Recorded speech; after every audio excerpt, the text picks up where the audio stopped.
Chapter 3, Inside Man, 2046. Scene 5, Philip. The doors of the elevator slid open, but Philip's mind didn't register the buzz of activity beyond the glass walls of the lift. The meeting was just shy of 3 hours, and early morning had given way to lunchtime for the building's 50,000 employees.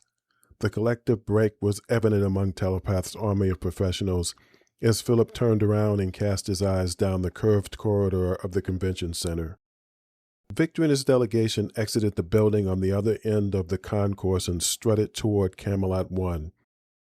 Even from this distance, Devin Wayne, the tall, dark Special Forces veteran, stood out like a black sheep among Victor's white flock. Despite the video of him in Olympia, there appeared to be genuine affection between the two men. Shaking his head, Philip wondered whether Victor loved his children half as much as he loved the act of exacting revenge. He'd finally hired the military expertise needed to rid the country of the Pop Watchers once and for all, but the soldier had to know how the council would react. He'd recognized the folly of hubris in 2028, being one of the prominent members of the armed forces movement. An endeavor, Philip had learned later, that was funded by the same people who went on to fund the Council of Nobles. Considering how the AFM had been essential to toppling the autocrat, that was a curious coincidence back then. But now, as the lift sped toward his office, Philip raised a hand to smooth down the hairs that had risen on the back of his neck. If they were going to force Victor off the council, they needed to know to whom Devin was loyal. Throughout the meeting, the soldier exuded the kind of confidence that led Philip to believe he knew more than he was letting on. Am I missing something? Philip wondered as the elevator stopped and the doors opened. Samir had watched the proceedings from his desk and was pacing Philip's guide deck like a concerned spouse. The transparent floor may as well have been thin air, as the building's 70-story atrium spread out like a cavern below Philip's feet. Falling in step, Samir said, "I have to admit, it's a brilliant plan." They stopped at the wall and stared down at the helipad where Victor and his delegation were boarding the ship. "Now I see why he came to you first. Not a word of it is legal." Devin's presentation was so impressive, Philip said, I was starting to believe we had a real emergency on our hands. "Thank goodness," Samir chuckled. "You know who the Pop Watchers are." Camelot 1 rose slowly at first, but when the giant vortex appeared in the sky, the majestic bird spread emerald wings and picked up speed. On the brink of contact, the wind tunnel's vacuum effect sucked the vessel into its maw. As the ship sped toward its destination, the white air cone dissipated in its wake. "I noticed," Samir said, "you didn't bother asking whether he would relinquish ownership. That would satisfy the letter of the law." He shrugged. "The substance be damned." To confront the Pop Watchers, whose numbers had increased nationwide, Victor wanted Onyx Force to carry out a series of extraordinary renditions. "What would be the point?" Philip said. "It's not going to happen." He folded his arms. Devin's assurances were striking, though. 92%, he rubbed his chin. "Impressive odds for success, don't you think?" "Now that you mention it," Samir said, "I noticed that as well. It's almost as if..." His eyes widened in a faux eureka moment. "He's done this before." Through gritted teeth, Philip hissed, "Every dot on that map was an admission that Victor's soldiers are already here. To document the spread of the Watchers, we ought to presume." He let out a sigh, which, by the way, is significant. "How did we miss that?" "Miss what?" Samir said. "Residents poke fun at you, me, and elected officials all the time." His face darkened. "Let's leave aside the fact that he's already violating the treaty. There's a glaring hole in Victor's argument." "The stakes," Philip said. "Precisely," Samir glowered. "Yes," he spat. "A bunch of hackers embarrassed his daughter." He spread his hands. "So what? Drag their asses to court. Sue for defamation." He looked around as if a jury were in the room. The council was created to replace a dictatorship, not to enable one. Philip strode to the door that led out to the skydeck helipad, grabbed his coat, and slipped it on. "What did you tell Watson?" "National security." Samir's face was grave. "We actually do have an emergency on our hands. Ironically, it's Victor." As if a light went off, Samir rubbed his neck and mumbled to himself, which might explain. Explain what? The coat was already making Philip feel hot, and this was not the time to be ill-prepared. Despite being snapped at, Samir laughed, then performed the best imitation Philip had ever seen of the tall, laid-back patriarch of the Southwest. "Gonna call battle," Samir said. "Air Force One ain't as fast as Proscenium." That was a good thing to know before heading out, and, as it happened, Watson was correct. The president's plane was no match for Philip's airship. He knew from experience that he could fly from here to Paris in 30 minutes. That was the family's maiden voyage shortly after Irene was born. His relationship with Victor had been hot and cold throughout the years, but he never thought he would have to betray the man who'd made that level of convenience possible in the first place. "Watson's going to go ballistic," Philip said. "We're looking at civil war unless we pave the way for a peaceful transition." As if armies were, at that moment, mounting on the other side of the country, both men cast their eyes toward the horizon. The Western patriarchs were an acrimonious bunch. Samir said, "There weren't as many dots on the maps of Texas, New Mexico, and Arizona, but the fact that there were any." Philip shook his head and drew in a breath. "I've got to admit, Victor's got balls. This whole thing could have blown up in his face long before now." He reached over and squeezed his friend's shoulder. "I'm going to need a briefing with our lawyers when I return." "You and me both," Samir muttered. 5 years ago, when the council was created, the majority accepted Victor as the leader because he and Natalia had come up with the idea. Watson and Tafuri were the only dissenters. In a rare moment of agreement, they co-authored the language in the treaty that stipulated the process for a leadership transition. Samir rubbed his chin. "You had better go to California straight away," he said. "Tafuri's drones are no match for Watson's metallic soldiers, but for spying." Philip glanced around the room as if a fly had buzzed around his head. Espionage was common among the noble houses, but no one indulged as much as the gossipy patriarch of California, Washington, and Oregon. Tafuri's company, Resurrection, was a consumer brand, but he'd taken on the expense of building a swarm of insect-like machines that were difficult to detect. Despite the building being swept daily, Samir lowered his voice to a whisper. "He may not know everything," he said, "but we should assume he'll know that you met Watson first." Beyond the glass, Proscenium's ruby panels pulsated in the midday sun.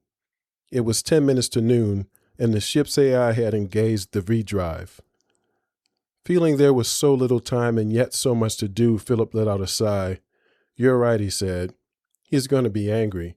Can you set something up for around, say, 3? "Might as well," Samir shrugged.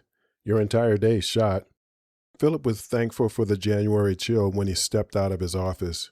He strode across the helipad, ascended the gangway, and shrugged out of his coat as soon as he boarded the ship. The passenger area contained 24 theater-style seats.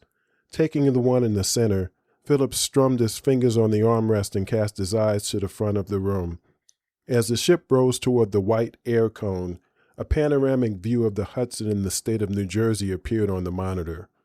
Wind tunnels were impressive when viewed from the ground, but flying in one was amazing. With the force of a tornado concentrated around the tunnel's entrance, the ship's V-drive used the power of Mother Nature to suck Proscenium into the mouth of the vortex. The vacuum tube, also known as a hyperloop, was a cylinder of air whose inner cavity was utterly devoid of resistance. With the sun's glow illuminating the white cavern, the 5-minute trip was like being in another dimension.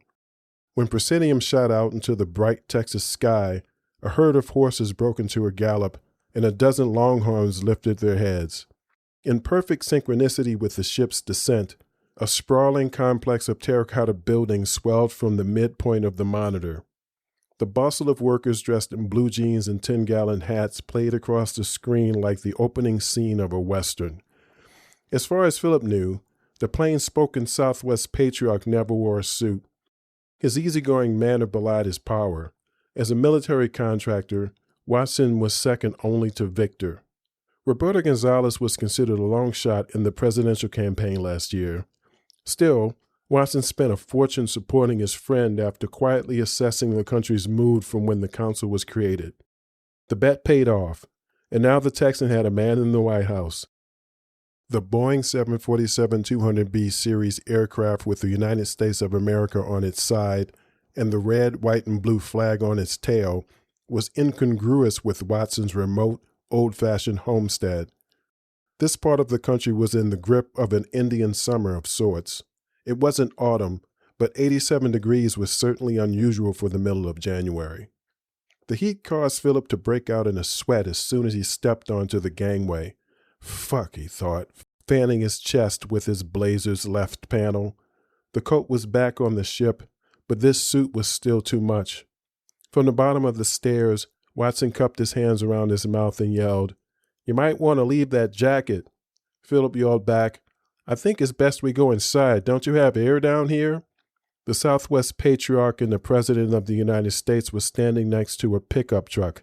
The two men shared a glance, and then the President tapped Watson on the arm. "No," Beto said, "we like the heat." When Philip reached ground level, Watson stepped forward and extended his hand. "National security, huh? Sounds grave." Glancing around, Philip asked, "Is this secure?" Watson turned his head toward what appeared to be empty space, and then nodded, as if giving permission to a ghost. There was a shimmer of light before the drone allowed itself to be seen. Hovering 4 feet above the ground, its mirror-like carapace glinted in the sun. Watson waved a hand toward the passenger door of the truck. "If it'll make you feel better, we'll wait till we get back to the house." Philip had never been in a truck in his life, and this one wasn't even autonomous. It was well maintained for an antique, and, as Philip slid into the cab, he was surprised by the amount of room available on the seat.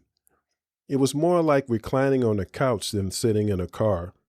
Watson was so tall that when he settled behind the wheel, his gray hair was less than an inch below the leather roof. The President was about Philip's height, but he had the lean, muscular build of a running back. Watson turned the wheel and steered the pickup onto a narrow lane that connected the airfield to the main complex. Beto reached into the breast pocket of his shirt, removed 2 cigars, and cut about a dime's width from the feet. After toasting one, he held the other up and offered to Philip. "No thanks," Philip said, and to himself he thought, "My father smoked those horrible things." The President toasted the second and tossed it to Watson, who caught it without taking his eyes off the road. Both men rolled down the windows as they puffed the cigars to life. Beto said, "My people tell me you've only been to Texas twice." By people, he meant the country's national security apparatus. Given the threat Victor posed, it was a comforting reminder of the power the federal government still had at its disposal. Philip folded his arm and crossed one leg over the other. "I've got everything I need in the Northeast." The President turned his head toward the open window and blew a stream of smoke. "Every state in the Union has pop watchers, you know. We call them terrorists, but they think they're a political movement. That's an important thing to keep in mind since we're talking about American citizens." That comment made Philip wonder whether they knew what Victor was planning to do. Giving nothing away, Beto stared at the ranch as if enjoying the view for the first time. Philip let the issue drop, deciding it was better suited for a one-on-one meeting with the President after being armed with a report and a plan of action that he'd worked out with Samir. Watson said, "You hungry? It's lunchtime, you know." "I can go for a bite," Philip said. Watson squinted his eyes in amusement. "Think you might be surprised by what we consider lunch." Philip fought the urge to wrinkle his nose. These were obviously high-quality cigars, but their smell filled the cab despite the air blowing against their faces. Nevertheless, he hadn't eaten since breakfast, so the pungent odor didn't kill his hunger. He uncrossed his legs and tried to relax. One of the benefits of hosting meetings in his office was the feeling of power afforded by its panoptic design. As they drove, Philip missed his god deck. They pulled off the main road onto a winding path, at the end of which sat an elegant Spanish colonial. Its terracotta tiles, thick white stucco-clad walls, and curved rosewood doors were quaint but modest. When Watson opened the front door himself, Philip noticed that, minus the hat, the patriarch was dressed like everyone else. In a plaid shirt and dungarees, he looked like he'd spent the morning working in the sun. Beto, by contrast, wore casual slacks and a golf shirt, which was at least suitable for the boardroom. The two men led Philip through the house and out the back. Before he knew it was happening, they were walking through a beautiful inner courtyard. Philip understood now that the house didn't have to be palatial since it was actually part of a sprawling compound. The structure at the rear reminded him of an exhibit he once saw as a child. A quaint western town with a bank, a courthouse, a sheriff's office, and a saloon. The building that looked fit for lawyers turned out to be Watson's office. The door opened to a long, narrow room with floor-to-ceiling shelves, a mahogany desk, leather couches, and a massive wooden table from which flowed the sweet smell of barbecue. It was loaded with a veritable feast. Watson grabbed a chair. You city boys like to wait, but down here, we just dig in. Apropos of the stereotype, Philip was hesitant as the two men loaded their plates with brisket, cornbread, coleslaw, and pork and beans. Awkwardly, he followed suit and then decided that his best approach was getting straight to the point. We need to kick Victor off the council, he said. Watson and the president barked out a laugh. Their expressions froze when Philip didn't join in. Beto lowered his hands to the table and narrowed his eyes. You're serious. The two men ate slowly as Philip retold the day's events. When he finished, Philip leaned forward to take off his jacket, and with his head tilted, the familiar glint of a crystal decanter caught his eye. Half full with an amber liquid, the container was sitting on Watson's desk. That scotch or whiskey? Philip asked. Watson turned his head. Isla Harris. Philip pushed his chair back. May I? Watson shrugged. Help yourself. Beto said, Actually, I could use one as well. Watson licked his fingers. Mind bringing a couple of glasses while you're over there? Philip placed the decanter and 3 snifters on a tray and returned to the table. As Watson toasted a cigar by turning it slowly with 2 fingers, he said, If Onyx Force shows up in my domain, he drew in a drag, tilted his head, and then blew a stream of smoke in the air. I'm going to shoot him. It wasn't a threat. It was a promise. That was clear by the calm in his voice. Philip had been careful not to mention that Victor's soldiers were likely already here. Watson lowered his hand and contemplated the cigar. I thought it would be strange for a man to buy an army and not use it. There wasn't any other reason for him to purchase that outfit from Devon. You have an army, Philip countered. Watson wrapped his fingers around the snifter. I'm just a supplier. He nodded at Beto. That gentleman right there has the army. The president said, on behalf of the American people, well, there you go. Watson lifted the glass and downed a shot. I have to admit, you've put your finger on the real problem. If we start shooting, next thing you know, everybody will be dead. Philip said, if you and I work together, we can avert the kind of conflict that would only constrain your business. Watson leaned away from the table and draped one arm over the back of his chair. Thanks, he said. That's mighty neighborly of you. Philip ignored his sarcasm and leaned forward. I'm not convinced we'll actually be able to kick Victor off the council, but no matter what happens, his days as first patriarch are numbered. The fight is inevitable, and I want to make sure it doesn't come to blows. Like a war between me and Tafuri. Precisely. You already talked to that little prick? Watson asked. Philip shook his head. No, came straight to you after I met with Victor. Watson favored Beto with a grin. First man on his list. Kinda makes me feel special. He leaned forward and straightened his back. Let me stop fucking around. There's no way I would ever let Tafuri take the top seat on the council, but I'm thinking you know that. Philip made sure to stay motionless. This was the critical point in the meeting. Watson let the words hang in the air for a moment before saying, Fine. I'll abide by the process laid out in the treaty. Heck, he said, I'm glad you realize this ain't going to be easy. No, it's not. Philip turned to the president. We may need to declare that Onyx Force is a terrorist organization. Beto glanced across the table, shared a look with Watson, then turned back to Philip. That won't be necessary. I'll talk to Devon. The hairs rose on the back of Philip's neck again, along with the sinking feeling that Devon was part of another plan, one that was already underway. Both men were members of the Armed Forces movement, but beyond that, Philip knew very little about their relationship. I'll look into that later, Philip thought. I'd like to be part of that meeting, he said. Better rubbed his chin. In that case, it'll have to be outside the U.S. Fine, Philip said. Watson leaned forward, lifted the decanter, and poured another 2 fingers. Might as well have another drink. What time are you seeing Tafuri? 3, Philip said, suppressing a grin. Let's get you good and sloshed, he said. Trust me, you're gonna need it. The Pacific seemed vast to Philip, even from the soaring heights of Proscenium. As the ship descended, the West Coast Patriarch's 150-acre estate came into view. Perched along the northern edge of Big Sur and hugged by a verdant copse of trees, Ignacio Tafuri was blessed with a panoramic view of the mountain's west face and the roaring ocean below. The airfield rested on a plateau below the summit and had a sloped pathway that led to the house.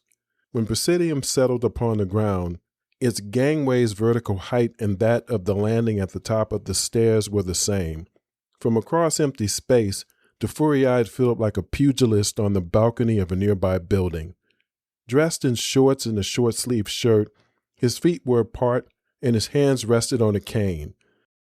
No man in the world needed a walking stick less than the bald, sorcerer-like figure who watched Philip descend the gangway, stride across the airfield, and begin his lumbering climb up the stairs. The colorful shapes on Tafuri's left leg and right arm, easily mistaken for tattoos, were the intricate machinery of advanced prosthetics. At the diminutive height of 5 feet, this was Tafuri's last chance to look down on Philip. The twinkle that had been in Tafuri's eyes as Philip endured this absurd rite of passage disappeared once the 2 men were face to face. Even though he was only 5'9", Philip towered over the little man. The West Coast Patriarch lifted his chin and said, "Our military no longer values us human soldiers." He nodded his head toward the east, as if Watson's ranch were in view. Ever since that scoundrel got his hands on the goddamn defense budget, Tafuri's contract with the Veterans Administration for Advanced Bionics was the first to be canceled once Bettel became president. "I think you want to let go of that grudge," Philip replied. "Aren't you wondering why I was in Texas and now I'm here?" Tafuri turned on his heel and, as he marched along the path, tapping his cane against the flagstones, he said over his shoulder, "I know all about that video." Do you know about Victor's response? Philip thought. According to Onyx Force, there were more watchers in Southern California than in any other state in the Union. Tafuri may already know that and didn't care. Since all the spying was in service of becoming first patriarch, Philip considered the difference between this and the greeting he got in Texas and decided that Watson had earned his support. There was a better than even chance he would beat this annoying old man, but both men needed to buy into the process. Philip's primary concern was legitimacy. The perception of fairness was key. As if in preparation to deal with a problematic child, Philip took a deep breath and counted to 3. He had to look beyond Tafuri's bullshit. Up ahead, the little man flung a door open and strode into the house. The villa's wooden exterior was a green shade that complemented the trees. Nestled in a patch of grass along the summit's edge, 4 chairs and a table promised a magnificent view of the mountain's west face and the ocean below. Philip was admiring the sitting area when he heard Tafuri's voice through the open door. "At that party," the little man said, Devon was Olympia's official protection. Philip narrowed his eyes and stepped over the threshold. Is that what it said on the guest list? Tafuri spread his legs and rested both hands on his cane. Of course not. So you don't really know. Considering who owned the house, the living room was peaceful and calm in a way that surprised Philip. The walls were cream, the floor was bamboo, and the ceiling was sloped. Bullshit, Tafuri spat. My son was there. He lowered his voice to a whisper. That wasn't the first time she's tried to get Devon's attention. To mimic an erection, Tafuri propped the cane below his stomach and donned a naughty grin. Jesus, Philip ground his teeth, rushed forward, and jabbed his finger in the man's face. Nobody's spying on your fucking kid, he growled. I'm not here to talk about Olympia. His anger at Tafuri triggered yet another dimension of anger toward Victor. There was never any reason for the council to be concerned with their daughters, especially a gossipy little imp like this. Tafori let out a breath and stomped over to a couple of white leather chairs on the other side of the room. They flanked a round copper table. "Come," he barked, beckoning Philip over. The antagonism wasn't only intentional, it was working. Spying on their kids, acting like a prick, it triggered a flash of anger, making it impossible for Philip to think straight. He ground his teeth and turned toward the door, but before he could take a step, he heard Tafori say, "Since the president is going to introduce you to Devin, you might find this interesting." Philip's mouth was dry as he stared out at the ocean. Everything, he thought. He knows everything. The little prick had attended the meeting in Texas by way of those goddamn spy drones. Philip could only calm down by embracing an entirely new imperative. Watson had to win by any means necessary, including the act of tolerating this disgusting little man. Philip straightened his back and centered that goal in his mind as he strode across the room and took a seat. Tafori tilted his cane toward the table, and a 3D image of Olympia and Devin appeared over the surface. They were stepping through the door of a giant room. "It took some doing," Tafori said, "but I was finally able to get a surveillance drone on that ship." Philip raised an eyebrow. "You don't mean Avalon, the third airship ever to exist?" Tafori grinned. "I do, indeed." He tilted his cane again, but stopped in midair. "Did you know it's a laboratory?" The question had the effect of relieving even more of Philip's anger. Like his own daughter, he knew Olympia's favorite color, her favorite ice cream, and the fact that she started dreaming about a city in the clouds when she was 9. By 16, the dream had become a goal. So Victor had his top scientist, Bartholomew Kadiris, take her on as an apprentice. The project's complexity turned out to be the perfect curriculum for Olympia. It involved engineering, ergonomics, interior design, and being large enough to house a community, urban planning. Tafori was right about one thing. For 22 years, Camelot 1 and Proscenium have been the only 2 airships in existence. Olympia's dream was made a reality last year, courtesy of Vortex. "A laboratory," Philip said. "No, I didn't know that," he lied. Taking the bait, Tafori launched into a description of the ship like a car guy mansplaining to his wife. He was an outsider, so this amounted to sheer speculation, but the legendary engineer was genuinely impressed with Olympia's achievement. "Victor's an ass," he said, "but his daughter's a genius."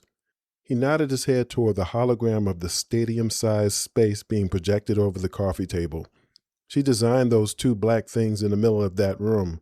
Philip leaned forward. When he squinted, Tafori continued, "They look like pointy coffins. See them?" Philip had already noticed the 2 black vessels hovering over the floor. He was actually trying to reconcile the child in his mind with the grown woman walking next to the man he'd met several hours ago and was due to meet again in the near future. Devin had the air of an executive in his golf shirt and slacks.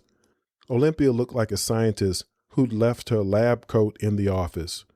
Their holographic projections were large enough for the freeze frame to reveal the physical attraction underneath their professional appearance. The drone's overview shot captured how they leaned toward one another and how their mouths curled into barely restrained smiles. Olympia's interest seemed to have caught Devin unawares in the video that had gone viral, but here, the attraction was clearly mutual. It was like eavesdropping on a teenager waiting with bated breath for a boy to kiss her at the end of a date. It felt wrong, like this was none of Philip's business, but Tafori was right. It was important to know the true nature of their relationship. Because of Victor, Philip was trying to avert civil war. "Do you see them?" Tafori pressed, dragging him out of his thoughts. "Yes," Philip said. "For context, I'm going to play the whole recording, but the important part happens at the end." Tafori tilted his cane and the recording started. The holographic projection's audio was outstanding. Devin's voice filled the room. "Shouldn't you have more people around for this kind of test?" he asked Olympia. "They've already been tested," she said. "I just want your opinion." "Why me?" Devin gave her a sly smile. She looked away in a weak attempt to hide the color that rose in her cheeks. "I'd like to know how something like this could be used in the field." When they reached the floating black tubes, Devin glanced down. "You're saying I don't need any training?" "Nope. Just get in, and I can fly." "Yep." Olympia tapped the top of one of the vessels.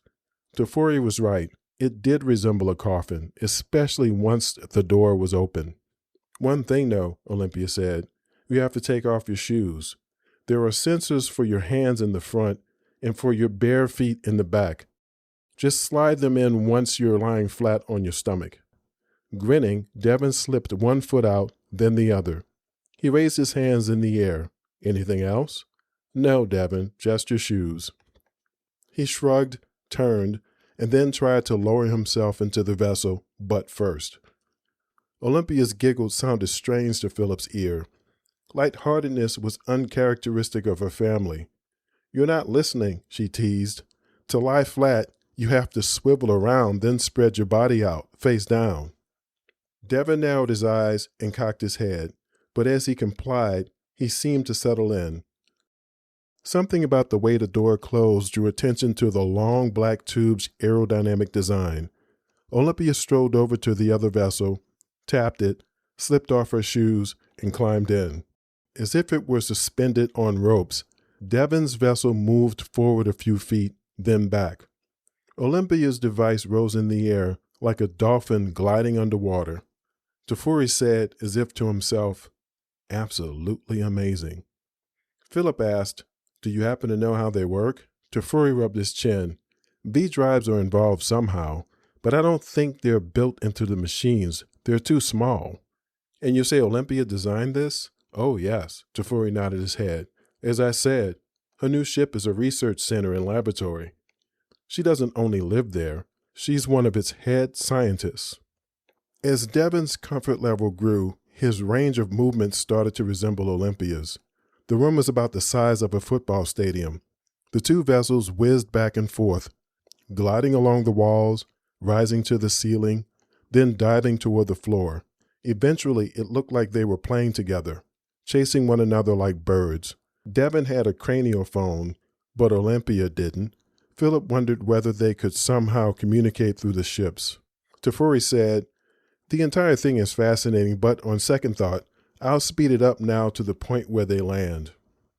He tipped his cane, and the holographic recording fast-forwarded until the two vessels had returned to their place 4 feet above the floor. Olympia was calm when she got out, but Devin's eyes were wide, and he yelled, "Holy fuck!" He didn't seem to know what to do with his hands and feet. He shuffled in place and touched his chest, his stomach, his groin. Seeing the man's lack of control, Philip felt embarrassed for him. Slowly, Olympia walked toward the smiling, excited Devin. The top of her head was about level with his neck. Devin looked down when she placed her hand on his chest. The contact had a calming effect to the point where he could finally stand still. The rise and fall of Devin's chest slowed, but he was still breathing heavily when he leaned his head forward and kissed Olympia. Tafuri tilted his cane and stopped the recording. "I am certain Victor doesn't know about that," he said. Philip's heart was pounding. As much as he hated to admit it, Olympia was leverage. It was precisely what he needed to get Devin to betray Victor. Grudgingly, he met Tafuri's eye. "No," he said. "I'm pretty sure Victor doesn't know anything about this."